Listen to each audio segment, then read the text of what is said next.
बिस्मिल्लाहिर्रहमानिर्रहीम। अस्सलाम वालेकुम डियर टू क्लास। आज हमने उर्दू की वर्कबुक के आखिर के 2 सवाल हल करने हैं। वो आखिर के 2 सवाल ये हैं।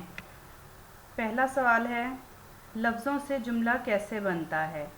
तो बेटा इसका आंसर है, जब लफ्ज़ आपस में इस तरह मिलें कि उनके कुछ मानी भी हों तो जुमला बनता है।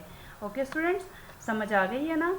देखें, जब लफ्ज़ मिलकर एक जुमला बनाते हैं तो अगर हमें उसकी समझ आ जाती है तो इसका मतलब है कि वो जुमला दुरुस्त है, और अगर समझ ना आए तो इसका क्या मतलब है कि जुमला गलत है।